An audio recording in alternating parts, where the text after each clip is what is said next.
Hello, everyone. So today, tomorrow, Mercury stations direct at 1516 Aries, exactly where the North Node is. And this Mercury retrograde cycle has actually sandwiched the entire eclipse season. So this stationing direct right now is a really powerful statement for a lot of new information, intellectual clarity, and perspective, moving us forward towards our evolutionary journey. A lot of the conversations, thoughts, new decisions, or things we've been contemplating over the past several weeks, there's a sense of, okay, now it's time to begin to act on them. What is it like to actually tangibly make certain decisions? It's meaningful to think of this Mercury retrograde direct in context with the most recent Jupiter Uranus conjunction. And this is where I want to focus this video. When we look at a conjunction like Jupiter and Uranus, it's important to remember that it's just a station along an entire cycle. It's the completion and the beginning of a new cycle. All aspects have to be understood within the context of a 360-degree journey. So it begins somewhere, and there's this whole developmental arc of experience that we need to track from this point onwards. Further, it's not enough just to look at two planets in relationship to each other from the conjunction all the way back to the conjunction. There is an inherent ecosystem and interrelationship between all planetary functions. And as we grasp that, we begin to think of our charts and the transits in a much more holistic way. And this is a perspective that I highly encourage and suggest we cultivate. So when we're looking at Mercury, there's always an inherent relationship with Jupiter. When we're looking at Jupiter, there's always an inherent relationship with Mercury. When there are really powerful things going on with Mercury and Jupiter, it's sort of interesting and meaningful to track it and think about what's really unfolding right here. So let's speak about this relationship and what's going on between these two planets right now and over the next 6 weeks. Jupiter corresponds to our intuitive understanding, our grasping of life. It's our interpretation, it's our insight, it's our realization. With Jupiter, we don't know how we know what we know, we just know it. The knowledge that we have within Jupiter is not gained through any kind of empirical basis or process. It's just direct realization. And so with Jupiter, there isn't necessarily a lot of information or data or logic involved because we just know what we know. Right? Direct realization is a personal, direct experience, and it's known from within. Mercury is the opposite. Mercury is building an approaching holistic understanding of reality through gathering all of the bits and pieces. I'm on this. It's smooth. It's gray. I see a big ear. That's a trunk. I must be on an elephant. Mercury is gathering all of the data, and from the parts, beginning to apprehend more of the whole. Whereas Jupiter is the other way around. Jupiter starts with a holistic understanding, the principle, right, the insight, and it applies it in all the different facets and experiences and parts of life experience. So it's starting from here, moving into the details versus starting with the details and building and kind of putting the puzzles together for the larger picture. Come back, buddy. Come on. So from that angle, the relationship between Jupiter and Mercury is going to speak to, one, how we're communicating and expressing and giving a logical basis for our intuitive understanding, and also how we're intuitively synthesizing all of the data and the information that we have. In our own charts, it's very meaningful to look at what is the relationship between this right brain, left brain function. They're always operating together. Right now, it's very interesting because Mercury is picking up speed. It's a very powerful point, right? This eclipse energy, the North Node, Mercury is saying there's relevant evolutionary direction, insight, perspective, information, data, communication, thoughts that are really relevant to our evolutionary growth. Keep on following the breadcrumbs.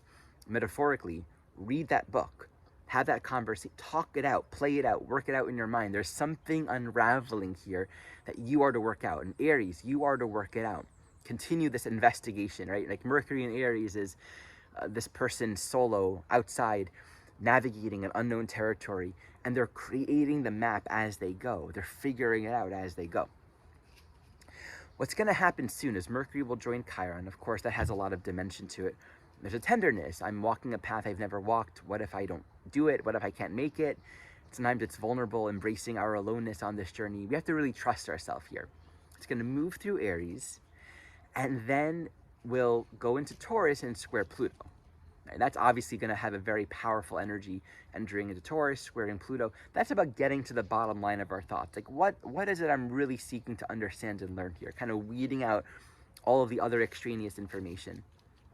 As Mercury moves through Taurus, Jupiter and Uranus, it's like if you're watching a sitcom, sometimes there's like a couple scenes that will have to do with like Bob and Sally, and then you'll switch over to like, you know, Jonathan over there. And there's like a relationship, but you don't quite see how these pieces are all connected. But like season 4, episode 2, they're all going to meet together. So in this process, Jupiter is separating from Uranus and enters Gemini and trines Pluto, right? Just that alone. I mean, that's like an entirely new Jupiter ecosystem. A lot of clarity, a lot of intellectual stimulation, a lot of new possibilities, pathways, options, choices, decisions to make, because there's a whole new field of experience that is definitely opening up with this Jupiter. With its trine to Jupiter, Pluto, I think this can bring a lot of greater objective insight and clarity into the larger soul field and the path that's unfolding here. I mean, the Jupiter in Gemini trining Pluto in Aquarius is powerful insight, clarity of mind. And I think a lot of the sort of insights and realizations that have come through this Jupiter-Uranus will further be clarified and expanded as it enters Gemini and trines Pluto. Mind you, Uranus rules as Pluto in Aquarius too, so this theme is kind of continuing here. Okay, so that's happening. Mercury is moving through Taurus and will soon join Jupiter in Gemini. So until the point where this is going to happen, Jupiter enters Gemini late May, and Mercury joins Jupiter in Gemini early June. So until then, they're in the balsamic phase. That balsamic phase is at last 45 degrees. In fact, in the next week or so, Mercury and Jupiter will come into the semi-sextile. And the way we can think of it is, we're reading a book, we're watching all the character developments, right? Bob and Sally here and Jonathan there. Something very rich and essential, meaningful is unfolding, but we don't quite see where it's going. And then we get to that point where we have that new phase conjunction, and we can see, oh, that's the plot. This is what the storyline actually is. We have more comprehension and insight into it all.